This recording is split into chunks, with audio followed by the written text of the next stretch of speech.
and welcome to another episode of Enter the Mishkan. Haha, today we have an exciting premiere episode for you today. We're going to talk about why Israel is the key for the church today. So come on, let's get ready to enter the Mishkan and draw closer.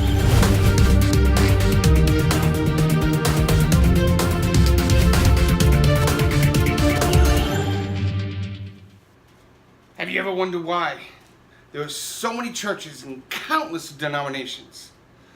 You ever ask the question, why don't the Jewish people in general don't accept Jesus as the Messiah? Well, in an attempt to answer these questions and perhaps clarify some more, I believe the prophet Isaiah can point us in the right direction. Isaiah 46:10 says, declaring the end from the beginning, and from ancient times things not yet done. You see, Yahweh declares the end from the beginning. So that means what was true yesterday can be true today. But let me ask you this.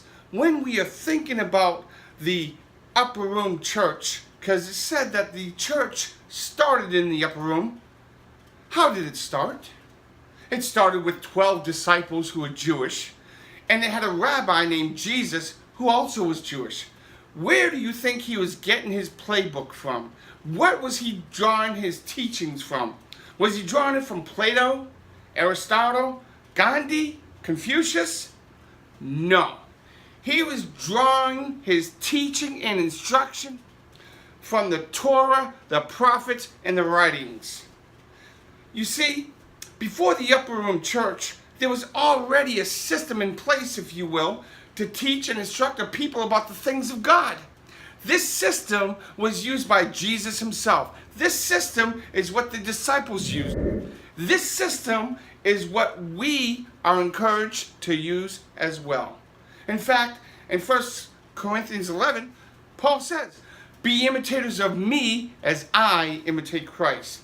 In 1 John 2:6, it says this, he who says he abides in him ought to himself walk just as he walked. So if he who says he abides in him, Jesus, ought to himself walk just as Jesus walked. Well, let me ask you this. What was Jesus' lifestyle? How are we supposed to imitate him? How did he worship? What did he eat? Where did he go to church? We're going to answer those and a whole lot more right after.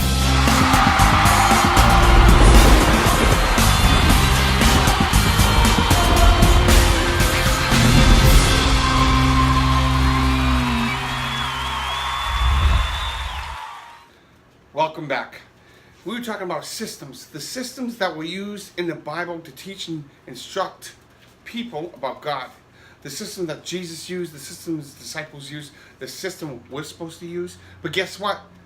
In the book of Acts, there's a guy named Stephen that's describing this system as well. This is he who was in the church in the wilderness with the angel who spoke to him on Mount Sinai with our fathers, the one who received the living oracles to give to us. This is the one who was in the church in the wilderness. See, in the church in the wilderness, they were already having a system. They already had a system in place. That word church is the Strong's word ecclesia, and it's the Strong's number G1577, and it means to assemble, the called out one. It's a calling out, a meeting, a congregation, an assembly. What is Torah? Torah means teaching and instruction, commonly referred to as the first 5 books of the Bible, but God's teaching and instructions are from Genesis to Revelation. He made us, and he knows what's best for us, and he's going to instruct us and lead us in love because he loves us. For God so loved the world, he gave his only begotten Son. He's not going to give us an example to follow that's not going to be healthy, physically, spiritually, emotionally. Torah is not in bondage. They didn't come out of Egypt from bondage to go to Mount Sinai to bondage. Are you with me so far? But you see, there was a prophecy that basically tells us that Israel's going to rebel against God. They're going to go after other gods, and because of that, they will have consequences. Yahweh had a prophecy that this would happen, and that's in Deuteronomy. In Deuteronomy 28:64, it says, "Then the Lord will scatter you among all the peoples from one end of the earth to the other, and there you shall serve other gods, which neither you nor your fathers have known, wood and stone." And this is exactly what happened to Israel. They were disobedient, and they got carried off by other nations.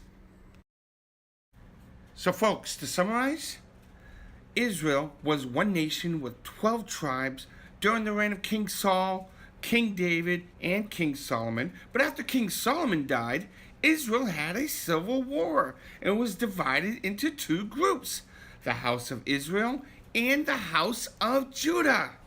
You can read all about the civil war in 1 Kings chapter 12.